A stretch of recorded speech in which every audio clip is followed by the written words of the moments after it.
भवानीपुर नामक एक गांव था। उस गांव में बरगद का एक पेड़ था। उस बरगद के पेड़ को सभी भूतिया पेड़ मानते थे, क्योंकि उस पेड़ से किसी महिला के चिल्लाने की आवाज आया करती थी।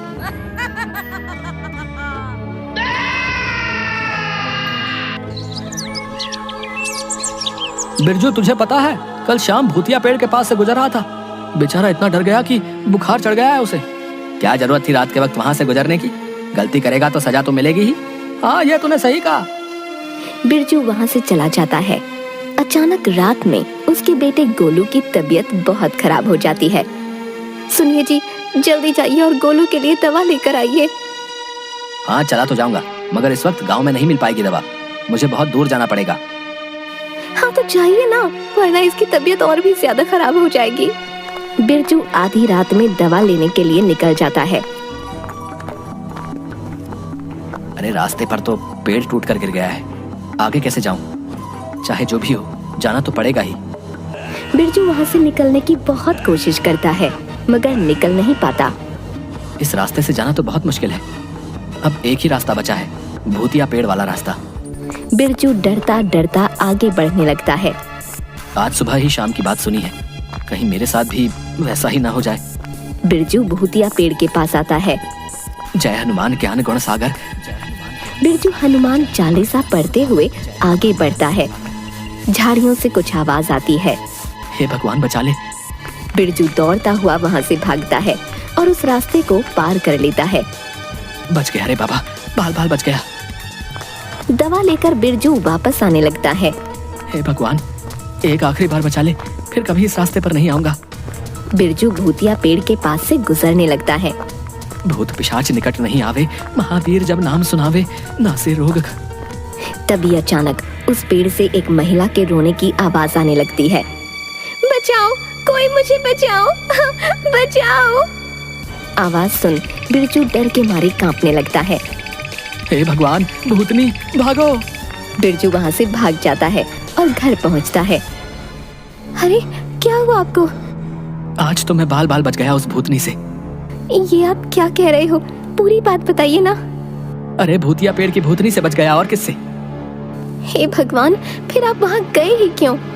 क्या करता, रास्ते पर पेड़ टूट कर गिरा था, जिस वजह से मुझे उस रास्ते से जाना पड़ गया।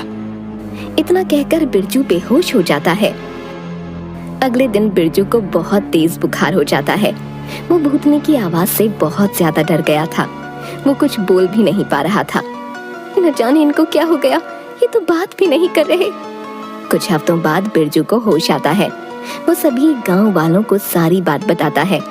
बिरजू की कहानी सुन गांव वाले भी ज्यादा डर जाते हैं और वहां से आना जाना हमेशा के लिए बंद कर देते हैं। गांव में किशन नाम का एक आदमी था। किशन कपड़े की दुकान चलाया करता था। पूरे गांव में एकमात्र वही दुकान थी जहां आस पड़ोस के गांव से भी लोग सामान खरीदने आया करते थे। ज्यादा काम होने की वजह से किशन ने हाल ही में छोटू नामक एक आदमी को काम पर रखा था। अरे छोटू, देख तो जरा, सारा सामान बिखरा पड़ा है, जल्दी से समेट दे। जी मालिक, अभी करता हूँ। छोटू सारे सामान सही करने लगता है। तू काम कर, मैं अभी आता हूँ घर से खाना खाकर। जी मालिक, ठीक है। किशन के जाते ही छोटू अपने दोस्तों को दुकान पर बुला लेता था और आराम से बातें किया करता था। कोई ग्राहक आता तो उन पर भी ध्यान नहीं देता था। अपने दोस्तों के साथ हंसी मजाक में लगा रहता था। दोस्तों, अब तुम लोगों के जाने का समय आ गया है, मालिक आते ही होंगे। छोटू के दोस्त चले जाते हैं। किशन वापस दुकान पर आता है। क्यों छोटू, कोई ग्राहक आया क्या? नहीं मालिक, एक भी ग्राहक नहीं आए हैं। मैं तो कब से इंतजार कर रहा हूँ। और ये सामान अभी तक यहीं पड़ा है? हो गया मालिक, बस थोड़ा सा बचा है। हाँ ठीक है, जल्दी जल्दी हाथ चला। इसी तरह छोटू हर रोज किशन के जाते ही अपने दोस्तों को बुला लिया करता था। ग्राहक आते भी थे तो उन्हें भगा दिया करता था। क्यों छोटू, आज ग्राहक आए? नहीं मालिक, आज भी नहीं आए, शायद अब आएंगे। एक रोज किशन रास्ते में ग्राहक से मिलता है। आप कैसे हैं? बड़े दिनों बाद मुलाकात हुई आपसे। मैं अच्छा हूँ। आजकल दुकान पर आप खरीदारी करने नहीं आते? अरे अभी कुछ ही दिन पहले तो गया था, मगर आपकी दुकान पर उस वक्त छोटू कुछ लोगों के साथ बैठा था। उसने बोला जाइए बाद में आइएगा, मालिक ने कहा है। जब वो रहे तभी ग्राहक को सामान दिखाना है। अब नहीं, ऐसा तो कुछ नहीं कहा है मैंने। और छोटू तो दुकान पर अकेला ही रहता है।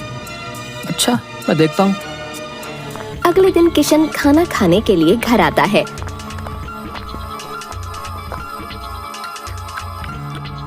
और तुरंत ही वापस दुकान की ओर निकल पड़ता है। तभी वो देखता है कुछ लोग छोटू के साथ बैठे हैं और वो सभी मिलकर हंसी मजाक कर रहे हैं। ग्राहक के आने पर छोटू उसे भगा दे रहा है। ये लोग कौन है? अभी जाकर देखता हूँ। किशन दुकान पर आता है। किशन को देख छोटू और उसके सभी दोस्त डर जाते हैं। छोटू, ये कौन है? मालिक, ये मेरे दोस्त हैं।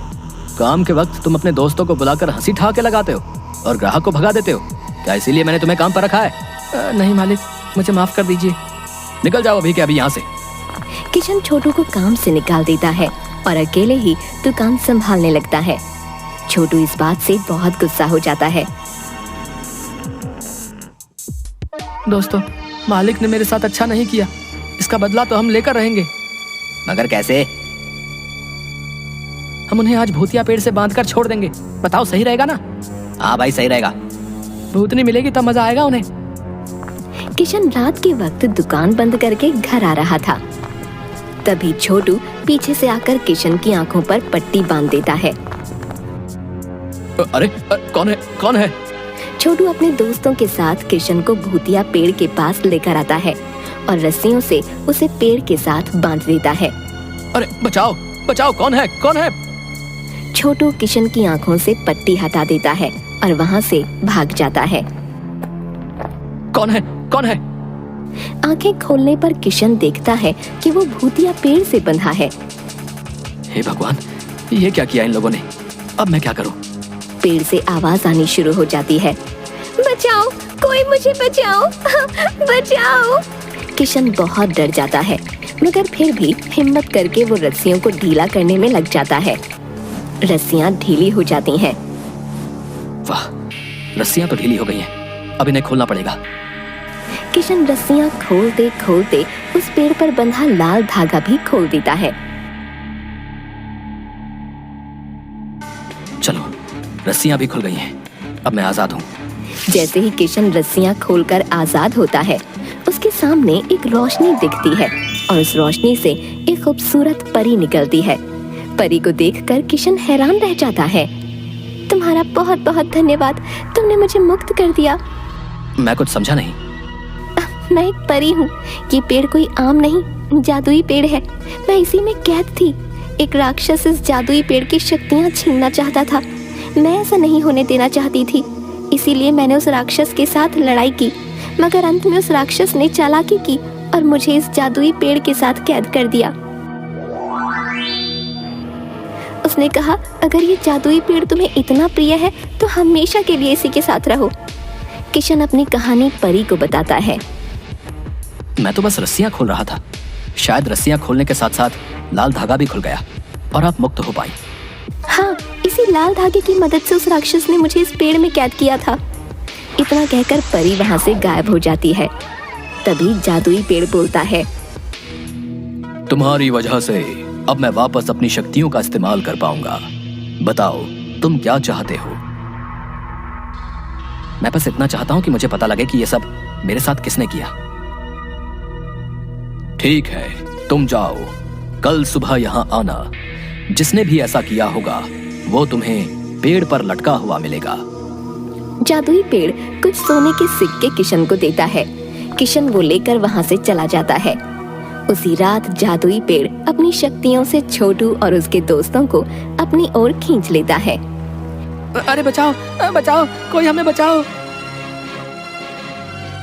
अगली सुबह जब किशन वहाँ आता है तो देखता है छोटू और उसके सभी दोस्त जादुई पेड़ पर लटके हुए हैं।